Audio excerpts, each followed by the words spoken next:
Pai do Senhor, pessoal, já começamos a tratar acerca do assunto de sermos chamados filhos de Deus, né, este grande privilégio do qual participamos por meio da obra de Cristo Jesus. Não somos somente criaturas de Deus, pessoas que não têm um relacionamento íntimo com Deus, que se relacionam simplesmente a partir de um ponto de vista religioso, que cumprem um ritual, mas pelo contrário, nós fomos inseridos numa nova realidade, num novo tipo de relacionamento com Deus, por meio da obra de Cristo Jesus na cruz do Calvário. Os benefícios da obra de Cristo que são atribuídos a nós, somos justificados diante de Deus, somos regenerados, somos feitos nova criatura em Cristo Jesus, somos santificados nele, ele está num processo de santificação, nos santificando e também nós numa atitude de santificação diante dele, e por causa dessa nossa nova situação, somos reputados agora como filhos de Deus e participamos dessa nova realidade. Então, a partir desse pressuposto de que somos chamados filhos de Deus, adquirimos essa nova condição, nós começamos a tratar de alguns pontos importantes acerca dos filhos de Deus, daqueles que gozam dessa nova situação. Uma delas, que já começamos a tratar na aula passada, a respeito da briga entre a carne e o espírito, né? Essa questão dessa luta interna. Cada filho de Deus tem uma luta interna acerca da carne e do espírito. Então Paulo fala que existe uma lei nos meus membros que guerreia contra a lei que está no meu espírito. Então com o meu espírito eu sirvo a Deus, mas com a minha carne eu tenho esse desejo por cumprir a lei do pecado. Então esse conflito interno é muito interessante aqueles que estudam soteriologia entenderem que mesmo nós, depois de toda essa obra realizada por Cristo Jesus, nós gozamos de uma nova situação, sim. Nós temos uma nova condição, nós temos acesso a Deus, nós temos comunhão com Deus, nós temos fortalecimento por parte do Espírito Santo. Mas tudo que se refere a Deus é perfeito, é maravilhoso. Mas onde está o imperfeito? Onde está o falho? Está em relação àquilo que vem da nossa parte. Aquilo que está relacionado a nós não é perfeito ainda. Ainda há de se revelar aquilo que é perfeito. Ainda há de se manifestar a perfeição. Então aquilo que é relativo a nós ainda é imperfeito, ainda está em processo de melhora, de transformação, de modificação, de aperfeiçoamento. Então nós somos pessoas que estamos em progresso, em progressão. Estamos a cada dia melhorando. Mas até chegarmos a um estado de varão perfeito, como Paulo fala, temos uma guerra, temos uma luta travada conosco. É a pior luta. A pior luta não é a que você tem com seu vizinho, com seu desafeto, com o seu parente. A pior luta é a que você trava consigo mesmo, dentro da sua carne, dentro da sua mente, do seu coração. Cristo falou que do coração humano provém todos os males, né? Então são exatamente esses males, essa má natureza decorrente do estado de pecado, no qual estamos inseridos ainda, é contra ela que estamos lutando. E é esta carne que estamos sempre tentando mortificar, para dar lugar ao Espírito de Deus e à nova natureza em Cristo Jesus. Fazer com que a nova natureza em Cristo prevaleça, sempre prevaleça e domine nessa situação. Então, dentro desse progresso, logicamente, nós vamos ter fases. As pessoas vão atravessar por fases no desenvolvimento desse processo de santificação, de aperfeiçoamento, né, de total e perfeita comunhão com Deus. Dentro dessas fases, nós podemos entender o seguinte: temos que distinguir muito bem entre aquilo que é cronológico e aquilo que não é cronológico. Por exemplo, uma pessoa ao longo da vida tem um amadurecimento cronológico. Então seu corpo amadurece, se desenvolve, chega a um estado de robustez, né, uma fase adulta, depois vai no processo de degradação até o envelhecimento total e morte, seja decorrente por doenças ou falência total dos órgãos, mas em algum momento ele vai morrer se não for arrebatado antes disso, né? Então quem não quiser envelhecer tem que morrer cedo ou ser arrebatado. Mas falando acerca do desenvolvimento cronológico, nós podemos dizer o seguinte, que dentro da igreja também existe um tempo, também existem fases, dentro da questão da salvação e da vida espiritual. Dentro da questão da vida espiritual existem fases também. E nessas fases nós podemos perceber que existem pessoas que estão vivendo diferentes fases dentro da mesma igreja, participando da mesma comunhão, dentro da mesma comunidade. Então essas pessoas que vão viver diferentes fases dentro da mesma igreja, da mesma comunhão, são irmãos, são o corpo de Cristo, mas estão vivenciando diferentes fases em relação ao seu amadurecimento espiritual. E isso não vai estar diretamente ligado à sua idade cronológica. Então pode ser que tenhamos dentro de uma igreja uma pessoa com 80 anos, mas que ela acabou de aceitar Jesus há pouco tempo, ela não tem vivência cristã, ela não tem experiência com Deus, não tem uma vida espiritual sólida, não tem conhecimento bíblico aprofundado. Então logo ela é, em relação a uma pessoa que tenha muito menos idade que ela, um rapaz de 20 anos por exemplo, mas que está há muito tempo dentro do Evangelho, e não só pelo fato de estar dentro do Evangelho, mas está atuante, de fato aceitou a Cristo Jesus como seu único e suficiente Salvador, está vivendo uma vida espiritual intensa, está buscando conhecimento bíblico e está manifestando os frutos do Espírito. Uma pessoa dessa, logicamente, ela vai estar num nível espiritual avançado em relação àquela que tem simplesmente um amadurecimento cronológico. Isso eu falei a respeito de uma pessoa que acabou de chegar na igreja e outra pessoa que já estava. Mas existe outra situação, que são ambas pessoas que estão dentro da igreja, estão convivendo dentro da comunhão, dentro das práticas, dentro da liturgia, só que uma está em conexão ativa, atuante, está participando das verdades bíblicas de forma bastante evidente, de forma bastante dedicada, e a outra pessoa não está tendo a mesma postura, não está tendo a mesma dedicação, não está tendo o mesmo empenho. O que acontece? Independentemente do fato dela estar dentro da igreja, isso não significa que ela se torne alguém mais espiritual, se torne alguém mais preparada, somente pelo fato de estar lá, de frequentar, de participar. Isso nós podemos ver, por exemplo, naquela parábola em que Cristo fala acerca de um empregador que chama pessoas ao longo do dia. Então ele chama na primeira hora do dia, chama no meio do dia e ao final do dia chama também outras pessoas para participarem lá da sua obra. E ao final, na hora de fazer o pagamento, é chocante assim para nós, é um pouco contraditório, porque ele faz o pagamento no mesmo valor. Ele paga no mesmo valor. E aí nós temos pessoas que estão há muito tempo desempenhando o trabalho, pessoas que estão no tempo mediano e pessoas que chegaram na última hora. E aí Cristo nivela elas. Cristo deixa elas todas niveladas. E esse nivelamento que ele faz nos causa uma certa revolta. Mas quando nós começamos a entender a realidade de Deus e como Deus trabalha com as situações, nós vamos compreender qual é a sua lógica. A lógica é a seguinte: que aquilo que nós vivenciamos dentro da igreja, aquilo que do qual nós participamos, não estamos construindo algo com Deus simplesmente pelo acúmulo. Não estamos construindo algo com Deus simplesmente por estar muito tempo dentro da igreja, simplesmente por dar muito dinheiro para a igreja, né? Por dar um alto dízimo, por dar uma alta oferta, por dar uma Range Rover, né? Deixar no estacionamento. Isso não tem tanto valor para Deus quanto a sua própria vida e o seu próprio empenho. A dedicação com quem você desempenha aquilo que você está fazendo.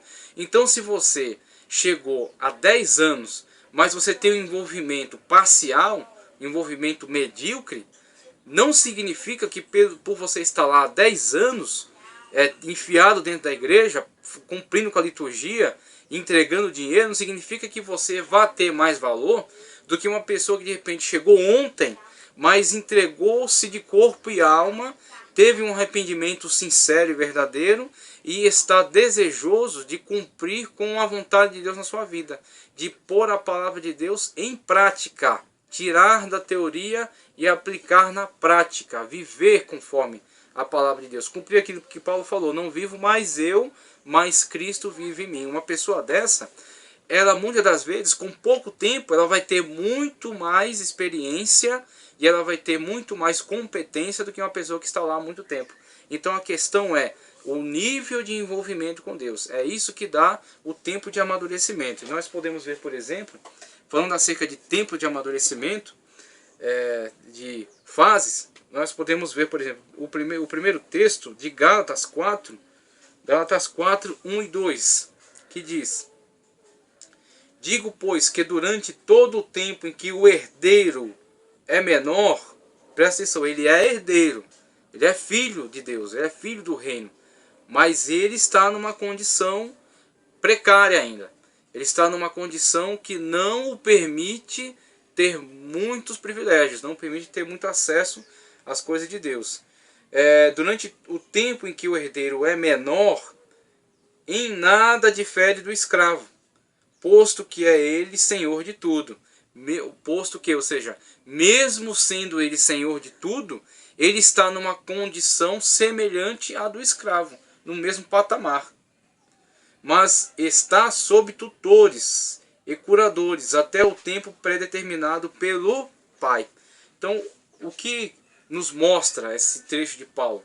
Que temos uma pessoa que ela tem os mesmos direitos, temos uma pessoa que ela tem o mesmo potencial, ela tem o mesmo poder, mas pelo fato de dela não ter condições de autonomia, pelo fato dela não ter competência para cuidar de si mesma, ela é submetida a tutores e a curadores. Quem são tutores e curadores? É o que na sociedade romana da época de Paulo é chamado pedagogo. É um tipo de escravo, hoje não tem essa conotação, são mestres, são professores hoje da escola, mas buscando no original da palavra, o pedagogo era o escravo que conduzia a criança, que cuidava da criança, que zelava para que ela não se ferisse, que zelava para que ela não se machucasse, que zelava pelo bem-estar e pela educação principalmente, para que ela fosse bem educada. E geralmente o pedagogo conduzia a criança a um mestre. Então o pedagogo zelava no aspecto mais geral, e havia um mestre específico para ensinar as letras, por exemplo. Então o que acontece? Uma pessoa que esteja nesse nível, ela não tem condições de cuidar da sua própria vida espiritual. Ela precisa de alguém para estar sempre cuidando, ela precisa de alguém sempre estar aconselhando, ela precisa sempre de alguém estar zelando por ela, ela precisa sempre de alguém estar visitando, sempre alguém estar animando ela de novo, porque ela desanima fácil, por qualquer coisa ela quer deixar a fé, por qualquer coisa ela quer desistir. É uma criança na fé. É uma pessoa que não tem amadurecimento espiritual para cuidar da própria fé, para andar sozinha, caminhar sozinha, chegar ao objetivo final, ajudar outras pessoas a chegar. Pelo contrário, ela precisa de alguém que esteja pegando na mão dela e conduzindo. Essa é uma criança na fé, é uma pessoa imatura. E essa questão dela ser imatura não está relacionada ao tempo, enfatizando isso cronologicamente, né? Ressaltando isso. Não está enfatizado ao tempo. Pode ter pessoas na igreja que têm 20 anos, estão lá dentro da igreja, só que precisa sempre de alguém estar empurrando ela, precisa sempre de alguém estar conduzindo ela. Ela não tem autonomia para tomar as decisões por si mesma e seguir a Cristo, e honrar a Cristo, tomar sua cruz e fazer suas decisões, tomar suas escolhas. Ela precisa sempre de um pedagogo, sempre de alguém, de um tutor e de um condutor. Ela é uma criança na fé. Ele é filho de Deus? É filho de Deus. Tem os mesmos direitos, só que por uma condição de incompetência dela, ela não goza desses direitos, né? Porque ela não teve amadurecimento suficiente ainda. Outro exemplo, temos em João 13, 36 e 38, que diz: perguntou-lhe Simão Pedro: Senhor, para onde vais? Respondeu Jesus: para onde vou, não me pode seguir agora. Mais tarde, porém, me seguirás. Replicou Pedro: Senhor, por que não posso seguir-te agora? Por ti darei a própria vida. Veja só o que Pedro está dizendo. Aí Cristo vai fazer uma revelação complicada para ele, uma revelação desafiadora. Mas o Senhor Jesus Cristo não tem nenhum tipo de hipocrisia. Ele não passava pano para ninguém. Ele falava o que tinha que falar na cara. Respondeu Jesus: darás a tua vida por mim? Em verdade te digo que antes que o galo cante 3 vezes, me negarás.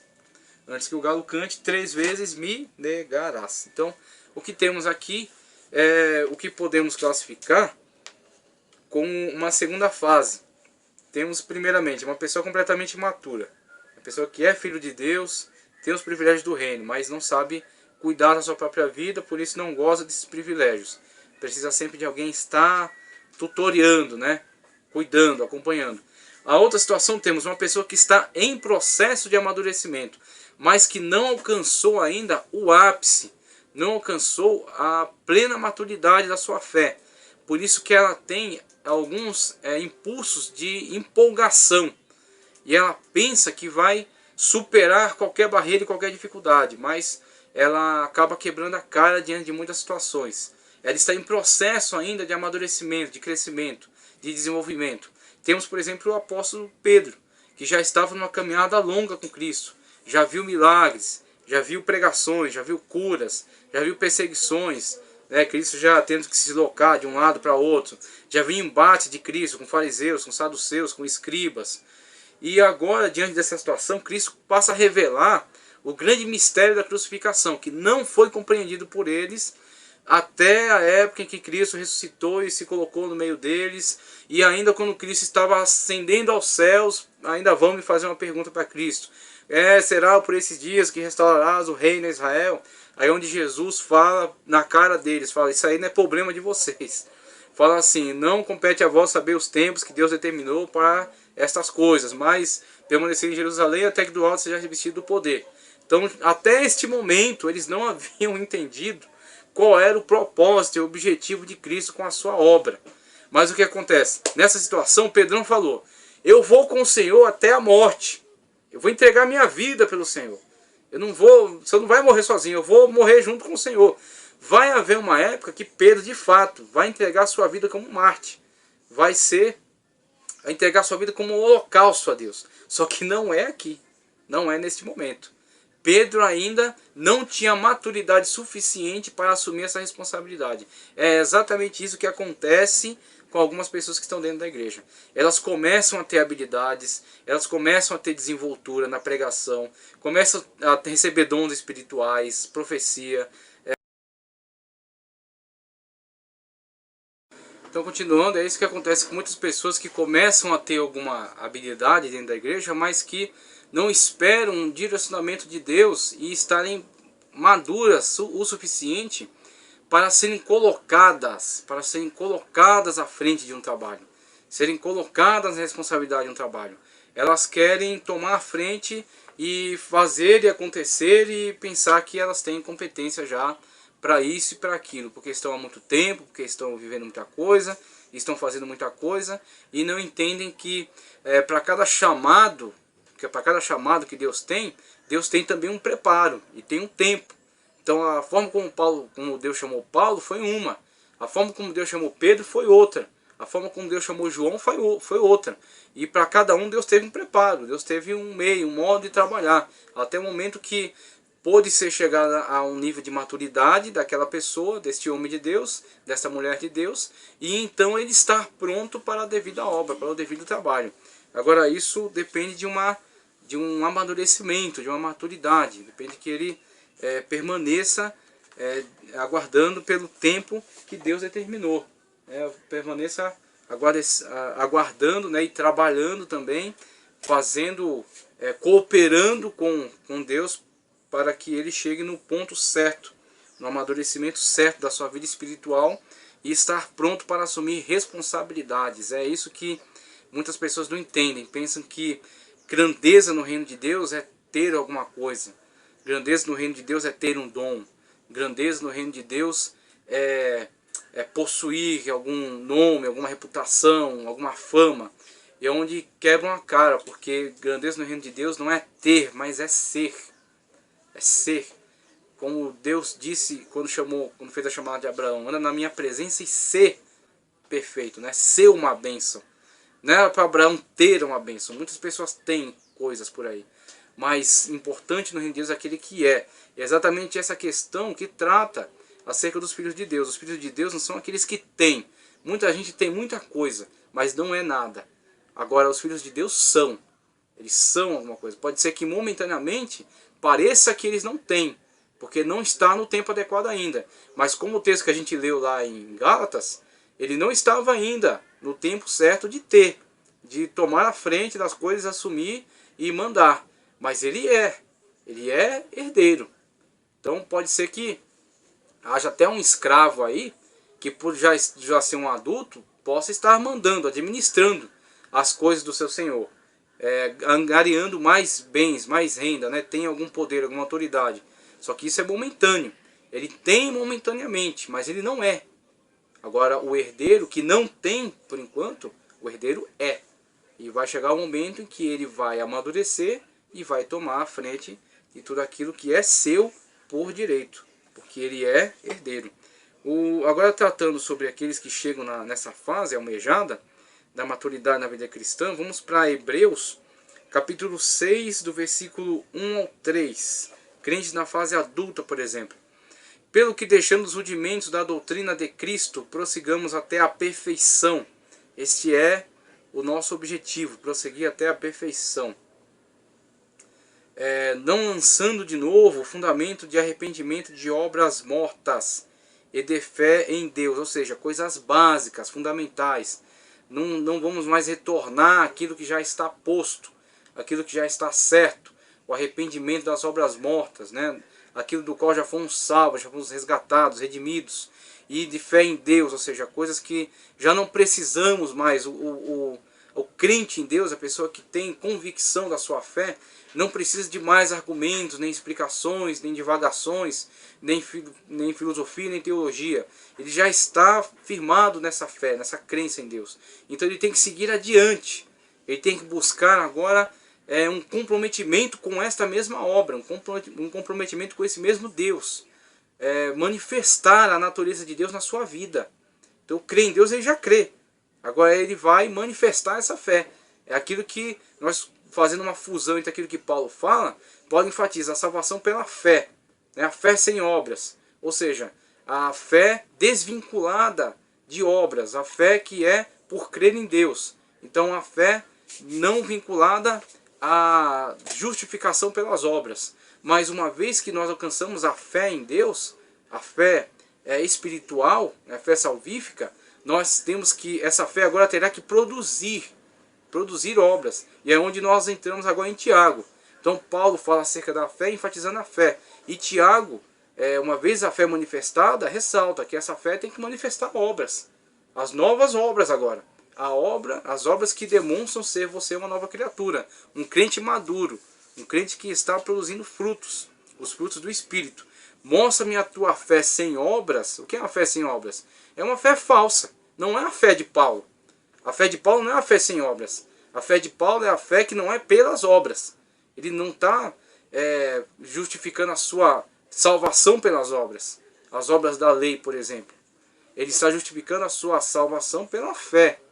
Então a fé em Deus justifica, como foi justificação para Abraão também. Foi justificado pela sua fé em Deus. A salvação em Paulo também tem essa ênfase. A justificação pela fé. Mas uma vez justificado pela fé, esta fé que ele manifesta vai fazer dele nova criatura. Sendo nova criatura, terá novas obras. Uma nova atitude de vida. E é onde entra aquilo que Tiago está falando. Mostra-me a tua fé sem obras, que não é fé, é um fingimento, é uma falsidade, é uma empolgação, é uma alegria de repente, é uma animação, é pula-pula, é corre-corre, é roda-roda, uma coisa assim. Mostra-me a tua fé sem obras, que eu te mostrarei a minha fé pelas obras. Ou seja, Tiago já havia manifestado a fé salvífica, que não dependia de obras, não é justificado pelas obras, e agora ele já tinha as obras da fé, as obras de uma nova criatura. Por isso que ele pode asseverar: eu te mostrarei a minha fé pelas minhas obras. Então as minhas obras, a maneira como eu vivo, vai mostrar para você quem eu sou, que tipo de pessoa que eu sou, a minha fé. Então, voltando ao arrependimento de obras mortas, de fé em Deus, e o ensino sobre batismos e imposição de mãos, e sobre a ressurreição de mortos, e juízo eterno, ou seja, coisas que já estão resolvidas, já estão